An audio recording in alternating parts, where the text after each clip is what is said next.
በፍቅር ግንኙነት ወቅት ሴቶች መነካት የሚፈልጉባቸው 7 ቦታዎች። ወንዶች ሁላችንም በተመሳሳይ የምንማርከባቸውና በአንድም ይሁን በሌላ በነካው ብለን የምንመኛቸው የሴት ልጅ የሰውነት ክፍሎች አሉ። እነዚህን የሰውነት ክፍሎች ፍቅር የመስራት አጋጣሚው ሲገኝ እንደተመኘኋት አገኘኋት በሚል መንፈስ በደንብ ስነካና በገባን ልክ የፍቅር አጋራችን ለማስደሰት ላይታች ስንል እንታያለን። አብዛኞቻችን ልብ የማንላቸው በወሲባዊ ግንኙነት ወቅትም ችላ የተባሉ ነገር ግን ሴቶች እንዲነኩላቸው የሚፈልጓቸው ምርጥ የፍቅር ቅመም መሆን የሚችሉ የአካል ክፍሎች አሉ። በዛሬው ቪዲዮ ሴቶች በወሲባዊ ግንኙነት ወቅት መነካት የሚፈልጉባቸውን 6 ቦታዎች እንመለከታለን።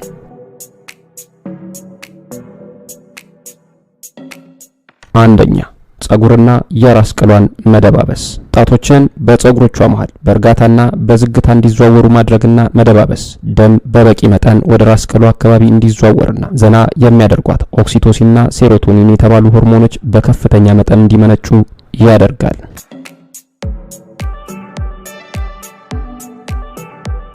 ሁለተኛ፣ ከንፈሮቿ። በአፍላ ዕድሜ ላይ የሚገኙ ወጣቶች የሁል ጊዜም ህልምና ናፍቆት የተከፈለ ዋጋ ተከፍሎም ቢሆን የቆንጆ ልጅ ከንፈር ላይ ቂብ ማለት ነው። እድሜያችን እየገፋ ሲሄድና 30ዎቹን ስንሻገር ለከንፈር የነበረን አመለካከት እየወረደና እየተረሱ ከሚሄዱ የሰውነት ክፍሎች ውስጥ አንዱ ያደርገዋል። ይህ ተገቢ አይደለም። ከንፈር የብዙ ነርቮች ማለቂያ ጫፍ እንደመሆኑ መጠን በእርጋታና በስሱ በመሳም ሴቷን እጅግ ዘና እንድትልና ለወሲብ ዝግጁ እንድትሆን የሚያደርጉ ሆርሞኖች በፍጥነት ወደ ስራ እንዲገቡ ማድረግ ይቻላል። በፍቅር ስራ ጊዜ በፍጹም ሊዘለሉና ሊረሱ ከማይገባቸው ቦታዎች አንዱ ከንፈሯ ነው። ከንፈሮቿ ላይ የምታጠፋው ጊዜ መልሶ ይከፍልሃል።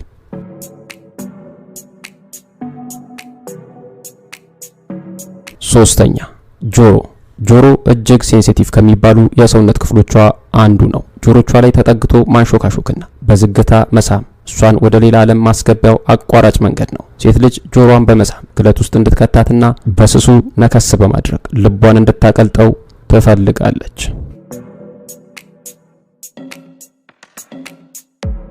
አራተኛ፣ አንገት እጅግ ወሳኝ ስራ ሊሰራባቸው ከሚገባቸው የአካል ክፍሎቿ መሃል ይመደባል። የሴት ልጅ አንገት በእጅ መደባበስ ልዩ ስሜት ይሰጣታል። አንገቷን መሳምና ጠረኗን መማገን ሌላ ታሪክ ውስጥ ይከታታል። አንገቷን ከማጅራቷና ጆሮ ግንዷ አካባቢ ጀምረህ በዝግታ እስከ አገጯ ስር እየሳምክ ብታካደለው በውጤቱ ሁለታችሁም ትረካላችሁ።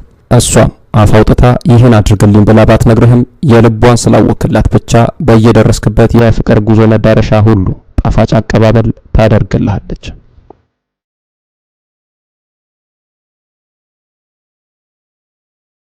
አምስተኛ፣ ከጉልበቷ ጀርባ ያለው መገጣጠሚያ እና የሰውነት ክፍል። ይህን የሴት ልጅ የሰውነት ክፍል በቅጡ የሚያቅና ተገቢውን ክብር ሰጥቶ የሚያልፍ ወንድ ማግኘት ከባህር ውስጥ መርፌ መፈለግ ያህል ከባድ ነው። ከፍቅረኛ ወይም ሚስት ጋር ዘና እያላችሁ ወይም ጥንዶች ሊሆኑባቸው የሚችሉባቸው ቦታዎች ላይ የመነካካትና የመሳሳም እድሉን ስታገኝ ከጉርዷ ጫፍ ወረድ ብሎ የሚገኘውን የጉልበቷን ተቃራኒ ክፍል በዝግታ ደባብሳቸው ከሰው ዓይን እንድትሰወሩ ወይም በፍጥነት ወደ ቤታችሁ ማምራት እንዳለባችሁ በመቁነጥነጥና በረሃብ ስሜት ታሳይሃለች።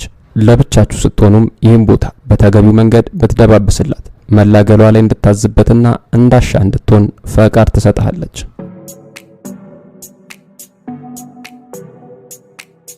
ስድስተኛ፣ ጭን። ብዙ ጊዜ ብላ ውለታህን በምን መክፈል እንዳለባት ግራ እስኪገባትና እብደት የሚመስል ምላሽ በመስጠት ወደ ገደለው እንድትገባላት ተማጽኖ ስታቀርብ ልትሰማት ትችላለህ። አንተ ግን ይህን አካባቢ ለቀህ ሌላ ቦታ ለመሄድ መጣደፍ የለብህ። ልብ በል፣ ረጋ ብሎ የሚጓዝ ረጅም ርቀት ይሄዳል። ውድ የቻናላችን ወዳጆች በዛሬው ቪዲዮ የፍቅር ህይወታችሁን ሊያጣፍጡ የሚችሉ ምክሮች እንዳገኛችሁ ተስፋ አደርጋለሁ። ሴት ልጅ አብዛኛው የሰውነት ክፍሏ የነርቮች ማለቂያ ወይም ጫፍ ቢሆንም ይህ ማለት ግን ሁሉም የሰውነቷ ክፍል በምንም ሁኔታ ሊነካ ይገባል ማለት አይደለም። እንደውም ድርሽ እንድትል የማይፈቀዱ ቦታዎች እንዳሉ ማወቅ አለበት። ሁሉም ሴቶች በተመሳሳይ ለነዚህ የሰውነት ክፍሎች ተመሳሳይ ምላሽ ይሰጣሉ ማለትም አይደለም። ፍቅረኛ ወይም ሚስት ስትነካ ይበልጥ የሚያስደስታትን የአካል ክፍል ጠንቅቀ ማወቅና እዛ ቦታ ላይ ልዩ ትኩረት መስጠት ያንተ ፋንታ ነው።